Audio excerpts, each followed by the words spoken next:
بسم اللہ الرحمن الرحیم۔ السلام علیکم ناظرین، آپ سب کو اسلامک گائیڈنس پر خوش آمدید، جہاں آپ سب کو انبیاء کرام، اولیاء کرام، صحابہ کرام، صحابیہ کرام اور شہداء کرام کے متعلق بہت سے واقعات تفصیل سے جاننے کو ملتے ہیں۔ آئیے آج کی ویڈیو کا آغاز کرتے ہیں۔ حضرت ام المؤمنین سیدہ خدیجہ الکبریٰ رضی اللہ عنہا کے احوال سے قدرہ بہرمند ہونے کی سعادت حاصل کی۔ اب میں چند معروضات ام المؤمنین حضرت سیدہ سودا بنت زمعہ رضی اللہ عنہا کے بارے میں پیش کرنے کی کوشش کروں گی۔ آپ کو دنیا اسلام میں مومنین کی دوسری ماں بننے کا شرف حاصل ہے۔ 10 ماہ رمضان المبارک 10 نبوت کو حضرت خدیجہ الکبریٰ رضی اللہ عنہا کے وصال فرما جانے کے بعد گھریلو انتظام اور بچوں کی تربیت اور پرورش کی تمام تر ذمہ داری آپ پر آ پہنچی۔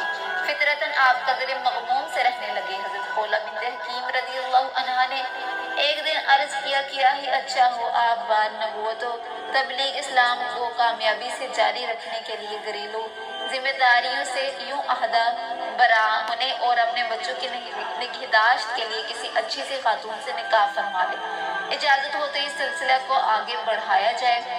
حضور پر نور سید عالم صلی اللہ علیہ وسلم نے حضرت خولہ رضی اللہ عنہا کا مشورہ قبول فرمایا اور اجازت عطا فرمائی، چونکہ حضرت سودا رضی اللہ عنہا کو آپ کے ساتھ نکاح کے لیے رضامند کیا۔ ان کے والد ماجد ربیعہ نے بھی منظوری دے دی، چنانچہ حضرت سودا رضی اللہ عنہا نے ماہ شوال المکرم میں آپ سے نکاح کا شرف پایا۔ حضرت سیدہ سودا رضی اللہ عنہا کے پہلے شوہر حضرت سکران رضی اللہ عنہ کی رفاقت میں زندگی گزر رہی تھی۔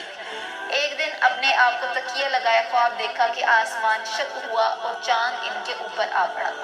حضرت سودا نے یہ خواب اپنے شوہر سے بیان کیا تو انہوں نے تعبیر دیتے ہوئے کہا، اگر تم سچی کہتی ہو تو میں بہت جلد فوت ہو جاؤں گا اور تم عرب کے چاند حضرت محمد صلی اللہ علیہ وسلم کے ساتھ نکاح کا شرف حاصل کرو گی۔ چنانچہ حضرت سکران اس خواب کے بعد روز بروز کمزور تر ہوتے گئے، یہاں تک کہ چند دنوں میں وصال فرما گئے۔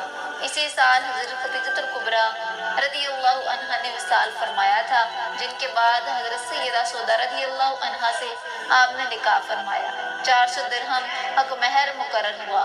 جب آپ صلی اللہ علیہ وسلم ہجرت فرما کر مدینہ طیبہ جلوہ فرما ہوئے تو آپ نے حضرت ابو رافع اور حضرت زید بن حارثہ رضی اللہ عنہا کو مکہ مکرمہ بھیجا تاکہ حضرت سیدہ فاطمہ رضی اللہ عنہا، حضرت ام کلثوم، حضرت سودا بنت زمعہ رضی اللہ عنہا کو مدینہ منورہ لے آئیں۔ چنانچہ یہ مختصر سا قافلہ ہجرت کر کے ان 2 جلیل قدر صحابیوں کے ہمراہ آپ کے پاس حاضر ہوا۔ سیدنا فاروق رضی اللہ عنہ آیت پردہ کے نازل ہونے سے قبل بارگاہ رسالت میں آپ نے عرض کر چکے تھے، امہات المؤمنین ازواج مطہرات رضی اللہ عنہن کو رات کے وقت ضروری فراغت کے لیے باہر نہیں نکلنا چاہیے۔ نبی کریم صلی اللہ علیہ وسلم منتظر وہی تھے کہ حضرت سودا کا رات کے وقت باہر جانا ہوا۔ سیدنا فاروق اعظم رضی اللہ عنہ نے حضرت سودا کے بلند و بالا قد کے باعث پہچان لیا اور انہیں کہہ دیا کہ آپ سودا ہیں۔ اتنی سی بات آپ کو ناگوار گزری اور نبی کریم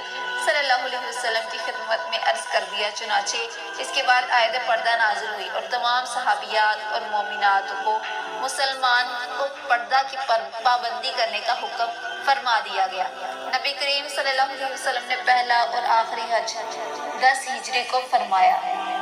9 ہجری کو حج فرض ہو چکا تھا اور اسلام میں پہلے حج کا امیر اور امام الانبیاء والمرسلین صلی اللہ علیہ وسلم نے حضرت ابوبکر صدیق اور حضرت علی المرتضیٰ رضی اللہ عنہ کو نائب امیر بنا کر بھیجا، جبکہ اسلام میں دوسرا حج اور نبی کریم صلی اللہ علیہ وسلم نے پہلا حج 10 ہجری کو فرمایا، جو آپ کا پہلا اور آخری حج کہلایا۔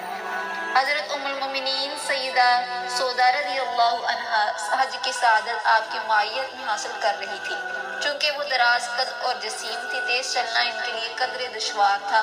حضور پر نور صلی اللہ علیہ وسلم نے دیگر خواتین کے ہمراہ آپ کو عرفات سے مزدلفہ کی طرف پہلے روانہ فرما دیا تاکہ ہجوم کے باعث تکلیف کا سامنا نہ کرنا پڑے۔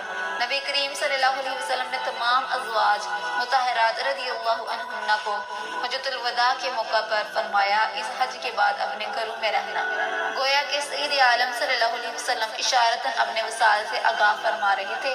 بہرحال حضرت سودا رضی اللہ عنہا اس ارشاد پر خوب عمل پیرا رہی۔ جب کبھی کسی صحابیہ نے حج و عمرہ کے لیے آپ سے عرض کیا تو آپ فرماتی میں حج اور عمرہ کر چکی ہوں، اب میں بحکم خدا اور رسول گھر سے باہر نہیں نکلوں گی۔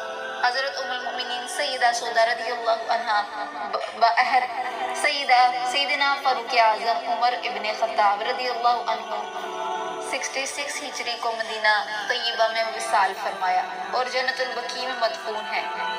آپ کے پہلے خاوند حضرت سکران رضی اللہ عنہ سے اللہ تعالیٰ نے آپ کو فرزند سے نوازا جس کا اس میں گرامی حضرت عبد الرحمن ہے۔ انہوں نے خلافت فاروقی میں جنگ جلولہ میں نہایت بہادری کے ساتھ لڑتے ہوئے جام شہادت نوش فرمایا۔